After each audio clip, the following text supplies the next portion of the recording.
Hey guys, it's Voicem here. So, today, what I wanted to do was go ahead and review The Rise of Skywalker.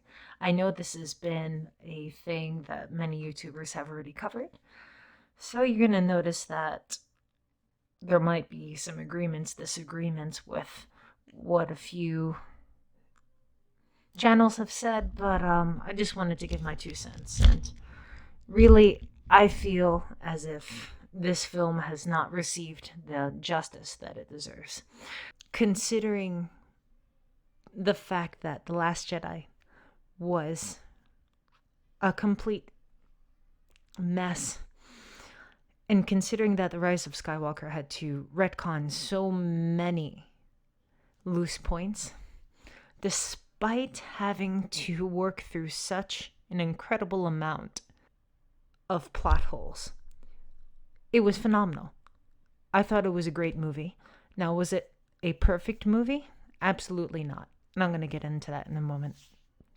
So, let's start with, and this is going to include spoilers. So you haven't seen this movie yet, click away. Don't continue. I don't want to ruin the enjoyment for you, but this will have spoilers. So it starts off with Kylo meeting Palpatine. Very fast pace. The whole movie just kind of flies by. Anyway, he meets Palpatine. Palpatine's kind of like a zombified version of himself. He has these white eyes. He looks like literal death incarnate. I think it's awesome. I mean, it really does justice to Ian McDiarmid's characters. After he has a conversation, like you see in the trailer, where he says he's been every voice inside of his head, kind of fast forwards. I don't want to, of course, read the whole plot. I'm sure you've already heard the leaks, or if you have already seen the movie, you already know what I'm talking about. Let me go on to say what I really loved about the movie. I felt like it did Luke Skywalker justice. Finally, there's a part, I'm going to be jumping around a lot. There's a part where Rey goes ahead and she's takes a TIE fighter after the battle with Kylo Ren and after Leia's death, which was incredibly emotional. And she's just throwing things into the fire. She lit the TIE fighter up. She's trying to exile herself just like Luke did. And Luke admits that he had made a mistake with trying to hide away. She was trying to basically do the same thing Luke did in The Last Jedi. As she goes to throw the lightsaber, Luke, as a Force ghost, holds on to the lightsaber, catches in, says, "What are you doing?" Throws it back. I thought that was awesome. I had so many chills up and down my spine from that. That was beautiful. That couldn't have been any better. So I really feel like it fixed his character. I'm like, that's the Luke I grew up with in the original trilogy. That's the Luke Skywalker that I've always come to love. That's the confident and the surefire Luke Skywalker. I also love that it fixed a lot of the issues. Rey did train a little bit again.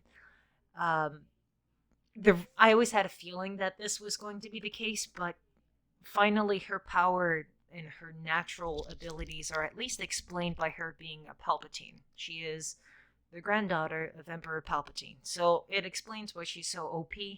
Now, she should have gotten a little bit more training, but really, to be honest, it's nitpicking because Luke Skywalker really didn't have as much training as he should have to be in the final confrontation with Vader and the Emperor. So I would say overall it's pretty fair and square and balanced.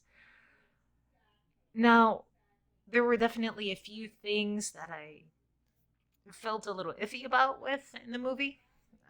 Get into those in just a moment. I am jumping around a lot here, but I just want to try to get everything and all my thoughts and ideas into this video. So, one thing I really loved too about the movie is the fact how every Jedi comes to help Rey at the end. They could have made this better by physically showing the spirits of the Jedi, all the Jedi, especially because people who haven't seen Clone Wars or Rebels won't know Ahsoka Tano, won't know Kanan Jarrett.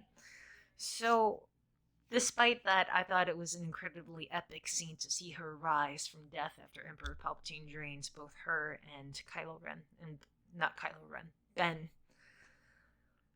Ben is turned back to the light, and I love that scene with Han. I'm not really sure if that was a memory or not, or what it was, but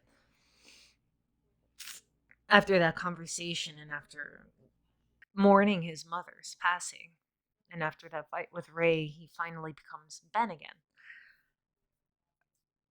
I know I'm jumping around a lot.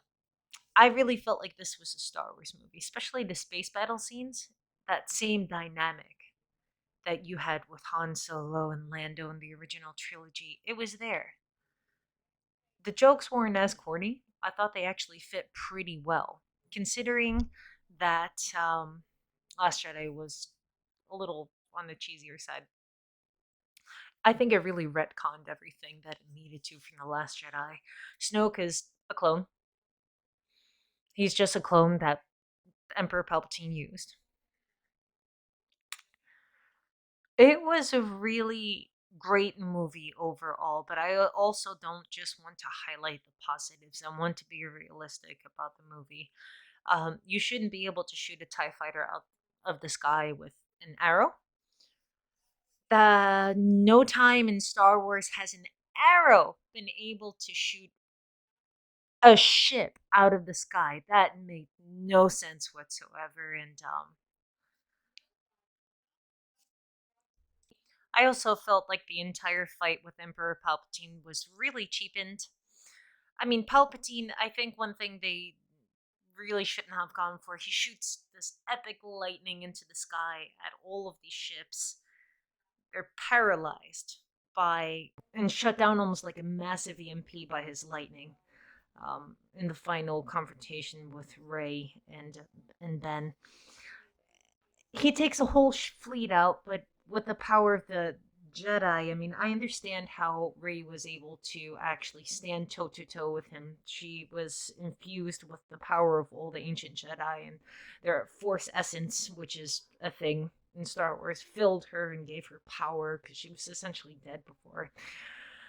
Um, but for somebody who just disabled a whole fleet, she shouldn't have been able to repel that lightning with the lightsabers, even with the help of all those Jedi. I mean, it would have been a lot more realistic if Emperor Palpatine had kind of like a super weapon made out of the dome. They're using like the gravity of the planet of Exegol, and he harnessed that energy and made like a massive EMP. It would make a lot more sense. I mean, yes, he's the Emperor, he's powerful, but that was a little ridiculous in the sense that it just made it less believable in some ways.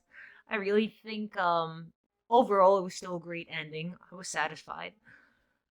Another thing that I wasn't too much of a fan of is she calls herself Rey Skywalker. She should own her identity, even though I understand why she doesn't. She should own that she's a bit of I mean, she is a Palpatine.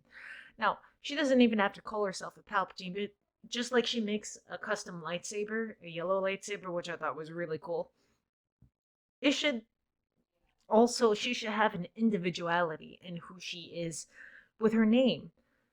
She should create her own legacy rather than feeding off of the legacy of someone else. She's making her own powerful legacy, which she will invariably she'll have students of her own, and I'm sure be able to train a new world of Jedi and pass on the teachings of the Force to someone. I mean, I'm sure she'll end up even having children because the ways of the Jedi and not getting married and having kids, it's not something she's really doing anymore. It's not something she's honoring. She's not a strict Jedi. She's not truly like a Jedi at all, but she is balanced in the Force, which is like what that lightsaber color represents, which is the color of a Jedi Sentinel, which is somewhere in between a Guardian and a Consular.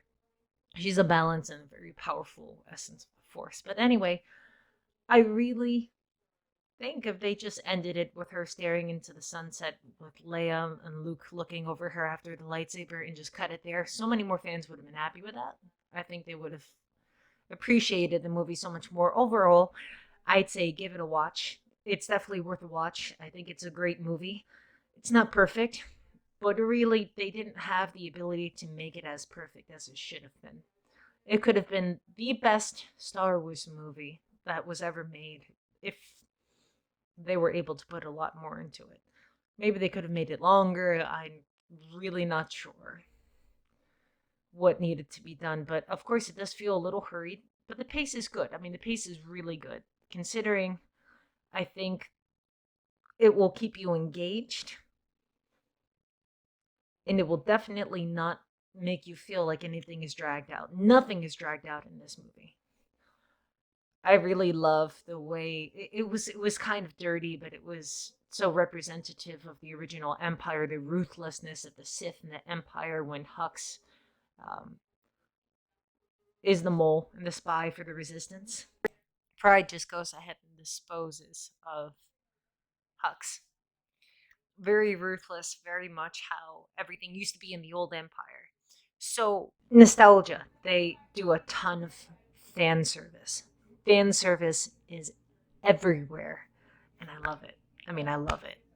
Uh, Towards the end, I think a scene that gave me so many chills. All the emotions. I know I'm jumping around here, but all the emotions I felt all throughout C-3PO losing his memory. Just the emotion of seeing Carrie Fisher, Leia, on the screen.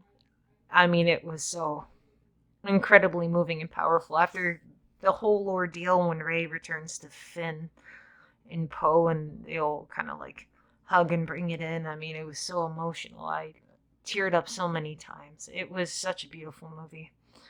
And at the very end, when Poe is giving up hope, and all of a sudden Lando comes on and says, "Nope, all of us, we're all here." And this entire armada comes out of hyperspace. Oh my god, I had chills. It felt like Star Wars. It's exactly like all hope is lost, but then there's this beautiful light, and all of a sudden it just comes full force with all these starships and the Millennium Falcon, and oh, it just gave me chills. It's just like being a kid again. It's like being a kid and just experiencing the original trilogy all over again. All in all, this was not a perfect movie. Um, like I said, I had a few things that really didn't mesh up or make any sense, but overall, considering with what they had to work with, it was a phenomenal movie. And I really, I really loved it. Um, and I wanted to say that, regardless of whether you loved it, you hated it, you're somewhere in between. I still want to hear from you guys, and you can go ahead and leave me a comment and tell me what you thought about the movie all the same. I really thought it felt like a Star Wars movie, way more than everything else, and pretty much I felt like you can just skip The Last Jedi. I don't feel like you need to watch The Last Jedi to appreciate this movie.